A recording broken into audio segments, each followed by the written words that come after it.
अस्सलाम वालेकुम व्यूअर्स, क्या हाल है। उम्मीद है सब खैरियत से होंगे और बहुत खुश होंगे। जैसा कि आपको पता है कि मैं अपनी वीडियोस में अपना एक्सपीरियंस आप लोगों के साथ ज़रूर शेयर करती हूँ। तो आज हम बात करेंगे ये खूबसूरत से प्लांट के बारे में जिसका नाम है जी lady palm. Lady palm plant जो है वो लगा हुआ तो बहुत ही खूबसूरत लगता है और इसकी जो ग्रोथ है वो भी बहुत ईजी है। ये ईजी टू ग्रो है और इंडोर प्लांट है। लेडी पाम को हम आउटडोर भी ग्रो कर सकते हैं, लेकिन मैंने जो अपने एक्सपीरियंस में देखा कि इनडोर इसकी ज़्यादा ग्रोथ होती है और माशाल्लाह से बहुत अच्छी होती है। और ये सारे पत्ते जो आप देख रही हैं ना, ये इनडोर होने की वजह से ही लेडी पाम के हुए थे।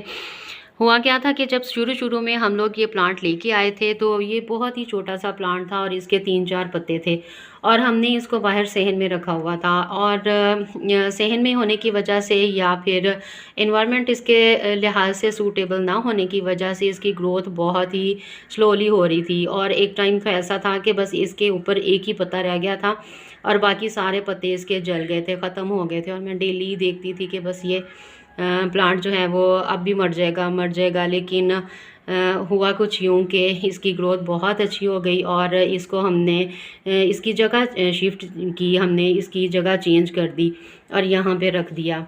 ये देखें जी, यहाँ पे आप देख सकते हैं कि इसको शेड में रखा गया। ये ऊपर इसके छत है और यहाँ पे हमने लेडी पाम का ये देखें गमला रखा है। पहले इसका छोटा गमला था और ये खुद भी बहुत छोटा सा एक प्लांट था जिसके सिर्फ 2-3 ही पत्ते थे और उनमें से भी एक ही रह गया था। लेकिन फिर जब कुछ इसकी ग्रोथ बेहतर हुई, जब हमने इसको इंडोर किया और इसकी ग्रोथ बेहतर हुई तो हमने इसका पॉट भी बड़ा कर दिया।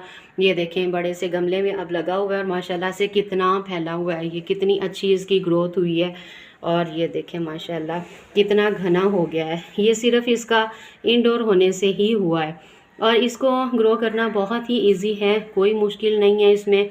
और जब हमने लिया था तो एक ही प्लांट था और ये देखें जिस तरह से ये छोटा सा प्लांट एक निकला हुआ है ना, बस इतना सा ही था। तो अब देखें माशाल्लाह से कितने सारे प्लांट इसके और भी बन गए हैं। तो इसके प्लांट जो हैं वो ज़्यादा करने या एक प्लांट से हम बहुत ज़्यादा इसके प्लांट बना सकते हैं। वो सिर्फ इसलिए कि जब एक प्लांट लगा होता है ना तो इसके खुद ही इस तरीके से छोटे छोटे बेबी प्लांट जो हैं वो निकलते रहते हैं। जैसे कि यहाँ पे ये हमें एक इसका बेबी प्लांट ये नज़र आ रहा है। तो हम करेंगे कि इसको हम शिफ्ट कर देंगे दूसरे गमले में और आपको जैसे मैंने हर वीडियो में तकरीबन मैंने बताया हुआ है कि जो हम वेजिटेबल्स के लिए, फ्लावर्स के लिए या फिर प्लांट्स के लिए जो हम मिट्टी तैयार करते हैं वो कैसे करते हैं। तो वही इजीली एक मेथड है, उसी मेथड को फॉलो करते हुए हम मिट्टी तैयार कर देंगे और जो प्लांट हैं ये लेडी पाम के, इनको हम अलग अलग कर देंगे तो एक प्लांट से हमारे काफ़ी सारे प्लांट जो हैं वो तैयार हो जाएंगे। और जैसे कि आप देख रहे हैं कि यहाँ पे मैंने एग शेल्स इसमें फेंके हुए हैं, डाले हुए हैं। ये एग शेल्स के अंदर बहुत ही हाईली कैल्शियम मौजूद होता है जो कि पौधों की ग्रोथ के लिए बहुत ही फ़ायदेमंद होता है और पौधों के पत्तों को लश ग्रीन करता है, खूबसूरत बनाता है। तो एग शेल्स डालने से लेडी पाम की जो ग्रोथ है वो बहुत ही अच्छी हुई और डेली ही तकरीबन इसको मैंने एग शेल्स खिलाए हैं और यहाँ पे हम ऐसे करके इसके मिट्टी के ऊपर नीचे जो एग शेल्स हैं इनको लाजमी कर दिया करें, वरना क्या होता है कि फंगस लगने का डर होता है पौधे में और इसको पानी ज़्यादा ज़रूरत नहीं होती। गर्मियों में तो हम डेली डालते हैं लेकिन सर्दियों में ज़्यादा ज़रूरत नहीं होती, बस हल्का हल्का जो है वो मॉइस्चराइज होना ज़रूरी है और हफ्ते में एक या ज़्यादा से ज़्यादा 2 बार बस हल्का हल्का पानी इसको दे दिया जाए तो बहुत बेस्ट रहता है और इसकी अच्छी ग्रोथ होती है। और इसके अलावा इसकी कोई ज़्यादा फर्टिलाइज़र की भी ज़रूरत नहीं होती, कोई इसको बहुत ज़्यादा हमने हैवी फर्टिलाइज़र नहीं डालनी, बस ये बहुत ही इजी तरीके से ग्रो हो जाता है और दिखने में तो ये खूबसूरत लगता ही लगता है। तो देखें माशाल्लाह अब कितना बड़ा हो गया और मुझे इतनी खुशी और मैंने आप लोगों के साथ सोचा ज़रूर शेयर करूं कि ये कितना छोटा सा एक प्लांट था और माशाल्लाह से अब इसकी कितनी अच्छी ग्रोथ हुई है और इसको ग्रो करना कितना इजी है। और बाकी प्लांट्स की तरह लेडी पाम को ग्रो करने के लिए जो मिट्टी तैयार करेंगे वो हम वही नॉर्मली जो हमारे इर्द गिर्द मिट्टी हमें बहुत ही ईजीली अवेलेबल होती है उसमें हम नहर की ज़रख़ेज़ मिट्टी ऐड करेंगे, या फिर इसके अलावा हम नॉर्मली मिट्टी में हम सैंड यूज़ कर सकते हैं, जो कंस्ट्रक्शन के लिए यूज़ की जाती है, उसको यूज़ कर सकते हैं। गोबर की खाद हम डाल सकते हैं।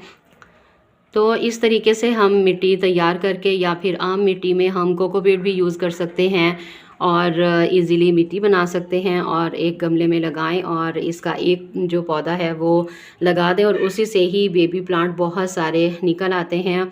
और माशाल्लाह हम एक प्लांट से काफ़ी सारे प्लांट बना सकते हैं और अलग अलग गमलों में ग्रो कर सकते हैं। खूबसूरती के लिए तो ये प्लांट है ही है, क्योंकि ग्रीनरी देख के तो हमारी आंखें जो हैं वो देखने के एक माइंड फ्रेश हो जाता है, हमारी आंखों को ठंडक पहुंचती है, और बहुत ही खूबसूरती, घर की खूबसूरती को तो बढ़ाते ही बढ़ाते हैं ये प्लांट्स। तो हमें लाजमी प्लांट्स लगाने चाहिए, वेजिटेबल्स लगानी चाहिए।